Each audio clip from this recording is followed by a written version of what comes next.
noches después, el viejo mayor murió apaciblemente mientras dormía. Su cadáver fue enterrado al pie de la huerta. Eso ocurrió a principios de marzo.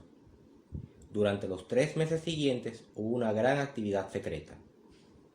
A los animales más inteligentes de la granja, el discurso de Mayor les había hecho ver la vida desde un punto de vista totalmente nuevo. Ellos no sabían cuándo sucedería la rebelión que pronosticara Mayor. No tenían motivo para creer que sucediera durante el transcurso de sus propias vidas, pero vieron claramente que su deber era prepararse para ella. El trabajo de enseñar y organizar a los demás recayó naturalmente sobre los cerdos, a quienes se reconocía en general como los más inteligentes de los animales. Elementos prominentes entre ellos eran 2 cerdos jóvenes que se llamaban Snowball y Napoleón, a quienes el señor Jones estaba criando para vender. Napoleón era un berraco grande de aspecto feroz, el único cerdo de la raza Berkshire en la granja. De pocas palabras, tenía fama de salirse siempre con la suya. Snowball era más vivaz que Napoleón, tenía mayor facilidad de palabra y era más ingenioso, pero lo consideraban de carácter más débil. Los demás puercos machos de la granja eran muy jóvenes. El más conocido entre ellos era uno pequeño y gordito que se llamaba Squealer, de mejillas muy redondas, ojos vivarachos, movimientos ágiles y voz chillona. Era un orador brillante, y cuando discutía algún asunto difícil, tenía una forma de saltar de lado a lado moviendo la cola que le hacía muy persuasivo. Se decía de Squealer que era capaz de hacer ver lo negro blanco. Estos 3 habían elaborado, a base de las enseñanzas del viejo mayor, un sistema completo de ideas al que dieron el nombre de animalismo. Varias noches por semana, cuando el señor Jones ya dormía, celebraban reuniones en el granero, en cuyo transcurso exponían a los demás los principios del animalismo. Al comienzo encontraron mucha estupidez y apatía. Algunos animales hablaron del deber de lealtad hacia el señor Jones, a quien llamaban amo, o hacían observaciones elementales como: el señor Jones nos da de comer. Si él no estuviera, nos moriríamos de hambre. Otros formulaban preguntas tales como: ¿qué nos importa a nosotros lo que va a suceder cuando estemos muertos? O bien, si la rebelión se va a producir de todos modos, ¿qué diferencia hay si trabajamos para ello o no? Y los cerdos tenían grandes dificultades en hacerles ver que eso era contrario al espíritu del animalismo.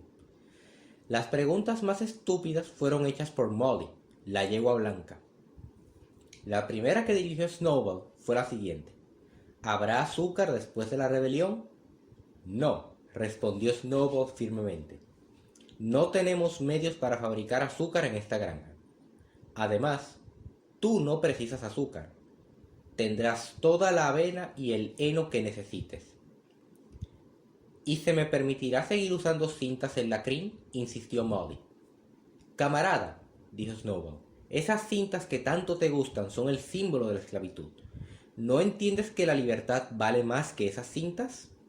Molly asintió, pero daba la impresión de que no estaba muy convencida. Los cerdos tuvieron una lucha aún mayor para contrarrestar las mentiras que difundía Moses, el cuervo maestrado. Moses, que era el favorito del señor Jones, era espía y chismoso, pero también un orador muy hábil. Pretendía conocer la existencia de un país misterioso llamado Monte Azúcar, al que iban todos los animales cuando morían. Estaba situado en algún lugar del cielo, un poco más allá de las nubes, decía Moses. Allí era domingo 7 veces por semana, el trébol estaba en estación todo el año y los terrones de azúcar y las tortas de linaza crecían en los cercados. Los animales odiaban a Moses porque era chismoso y no hacía ningún trabajo, pero algunos creían lo de Monte Azúcar y los cerdos tenían que argumentar mucho para persuadirlos de la inexistencia de tal lugar. Los discípulos más leales eran los caballos estilo Butcher y Clover. Ambos tenían gran dificultad en formar su propio juicio, pero desde que aceptaron a los cerdos como maestros, asimilaban todo lo que se les decía y lo transmitían a los demás animales mediante argumentos sencillos. Nunca faltaban a las citas secretas en el granero y encabezaban el canto de Bestias de Inglaterra, con el que siempre se daba fin a las reuniones. El hecho fue que la rebelión se llevó a cabo mucho antes y más fácilmente de lo que ellos esperaban. En años anteriores, el señor Jones, a pesar de ser un amo duro, había sido un agricultor capaz, pero últimamente contrajo algunos vicios. Se había desanimado mucho después de perder bastante dinero en un pleito, y comenzó a beber más de la cuenta. Durante días enteros permanecía en su sillón de la cocina, leyendo los periódicos, bebiendo y ocasionalmente dándole a Moses cortezas de pan mojado en cerveza. Sus hombres se habían vuelto perezosos y descuidados.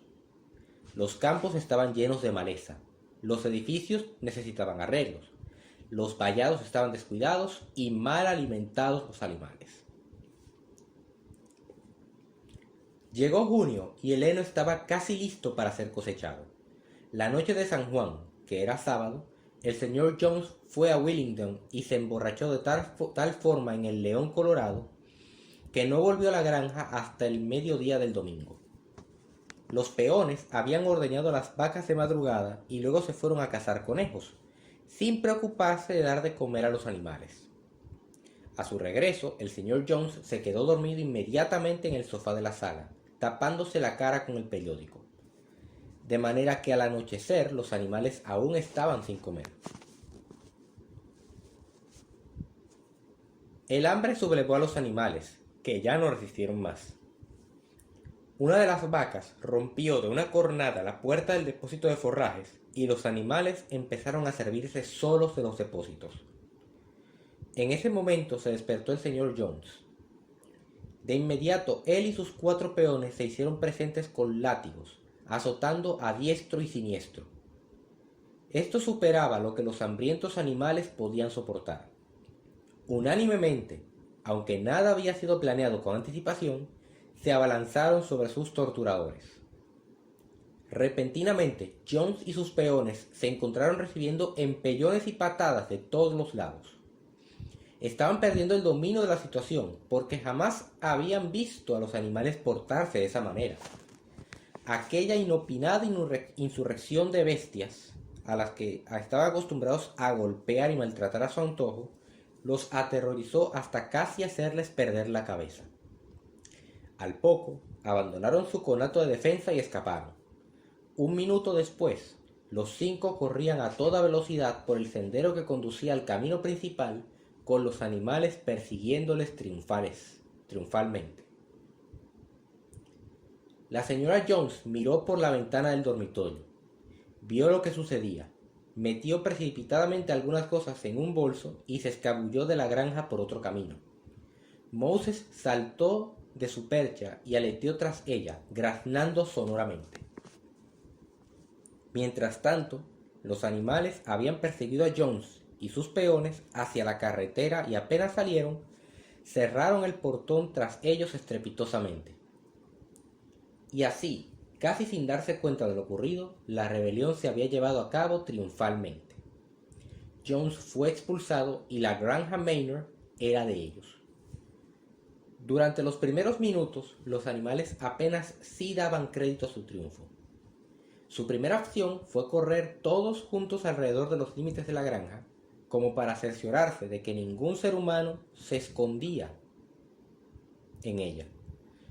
Luego volvieron al galope hacia los edificios para borrar los últimos vestigios del ominoso reinado de Jones. Irrumpieron en el guardarnés que se hallaba en un extremo del establo. Los bocados, las argollas, las cadenas de los perros, los crueles cuchillos con los que el señor Jones acostumbraba a castrar a los cerdos y corderos, todos fueron arrojados al aljibe. Las riendas, las cabezadas, las anteojeras, los degradantes morrales fueron tirados al fuego en el patio, donde en ese momento se estaba quemando la basura. Igual destino tuvieron los látigos. Los animales saltaron de alegría cuando vieron arder los látigos. Snowball también tiró al fuego las cintas que generalmente adornaban las colas y crines de los caballos en los días de feria. Las cintas, dijo, deben considerarse como indumentaria, que es el distintivo de un ser humano. Todos los animales deben ir desnudos. Cuando Butcher oyó esto, tomó el sombrerito de paja que usaba en verano para impedir que las moscas le entraran en las orejas y lo tiró al fuego con lo demás. En muy poco tiempo los animales habían destruido todo lo que podía hacerles recordar el dominio del señor Jones. Entonces Napoleón los llevó nuevamente al depósito de forrajes y sirvió una doble ración de maíz a cada uno, con 2 bizcochos para cada perro. Luego cantaron Bestias de Inglaterra, de cabo a rabo 7 veces seguidas, y después de eso se acomodaron para pasar la noche y durmieron como nunca lo habían hecho anteriormente. Pero se despertaron al amanecer, como de costumbre, y acordándose repentinamente del glorioso acontecimiento, se fueron todos juntos a la pradera. A poca distancia de allí había una loma desde donde se dominaba casi toda la granja. Los animales se dieron prisa en llegar a la cumbre y miraron en su entorno, a la clara luz de la mañana. Sí, era de ellos. Todo lo que podían ver era suyo. Poseídos por ese pensamiento, brincaban por doquier, se lanzaban al aire dando grandes saltos de alegría. Se revolcaban en el rocío, mordían la dulce hierba del verano, coceaban levantando terrones de tierra negra y aspiraban su fuerte aroma. Luego hicieron un recorrido de inspección por toda la granja y miraron con muda admiración la tierra labrantía, el campo de heno, la huerta, el estanque, el soto. Era como si nunca hubieran visto aquellas cosas anteriormente y apenas podían creer que todo era de ellos. Volvieron después a los edificios de la granja y, vacilantes, se detuvieron en silencio ante la puerta de la casa. También era suya, pero tenían miedo de entrar. Un momento después, sin embargo, Snowball y Napoleón empujaron la puerta con el hombro y los animales entraron en fila india, caminando con el mayor cuidado por miedo a estropear algo. Fueron de puntillas a una habitación a la otra, temerosas de alzar la voz, contemplando con una especie de temor reverente el increíble lujo que allí había. Las camas con sus colchones de plumas, los espejos, el sofá de pelo de crin, la alfombra de Bruselas, la litografía de la reina Victoria que estaba colgada encima del hogar de la sala. Estaban bajando la escalera cuando se dieron cuenta de que faltaba Molly. Al volver sobre sus pasos, descubrieron que la yegua se había quedado en el mejor dormitorio. Había tomado un trozo de cinta azul de la mesa de tocador de la señora Jones y apoyándola sobre el hombro, se estaba mirando en el espejo como una tonta. Los otros se lo reprocharon ásperamente y salieron. Sacaron unos jamones que estaban colgados en la cocina y les dieron sepultura.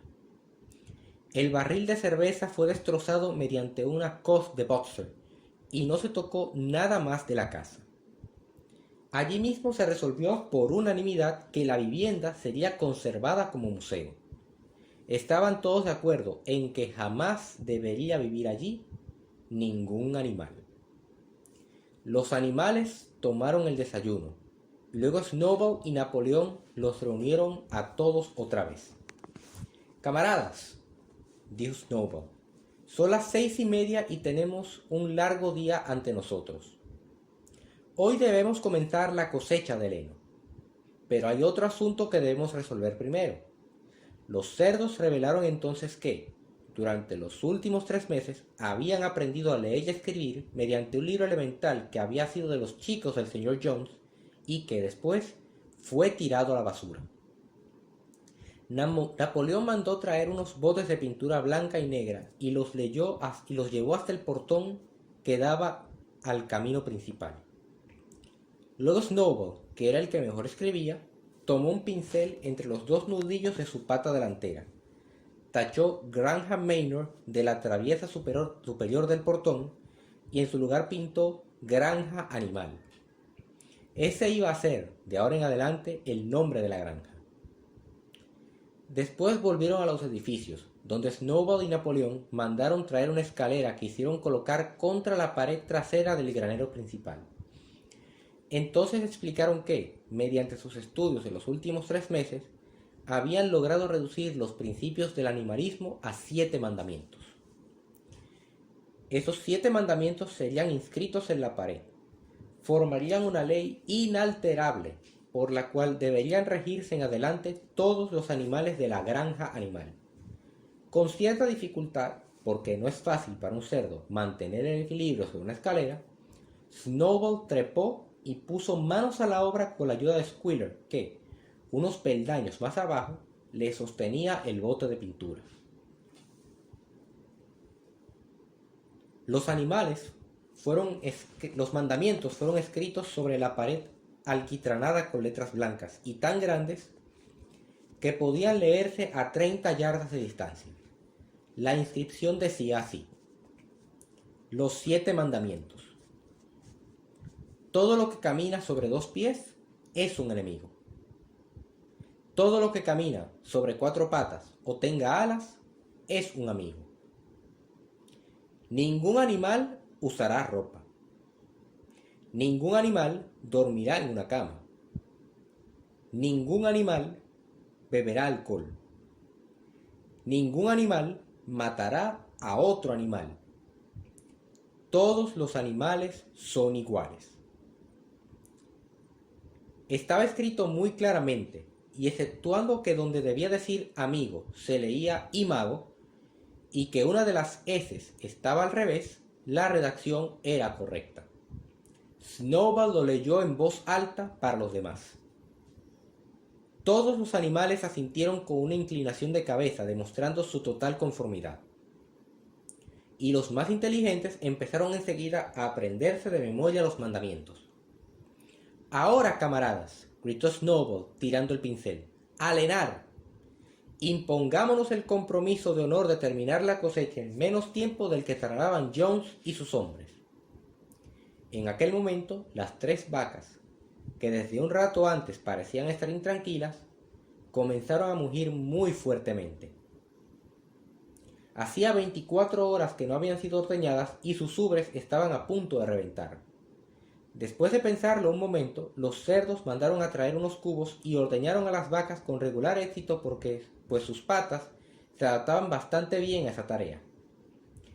Rápidamente hubo 5 cubos de leche cremosa y espumosa, que muchos de los animales miraban con gran interés. ¿Qué se hará con toda esa leche?, preguntó alguien. Jones a veces empleaba una parte mezclándola en nuestra comida, dijo una de las gallinas. No os preocupéis por la leche, camaradas, expuso Napoleón situándose delante de los cubos. Eso ya se arreglará. La cosecha es más importante. El camarada Snowball os guiará. Yo os seguiré dentro de unos minutos. Adelante, camaradas, el heno os espera. Los animales se fueron en tropel hacia el campo de heno para empezar la cosecha, y cuando volvieron al anochecer, notaron que la leche había desaparecido.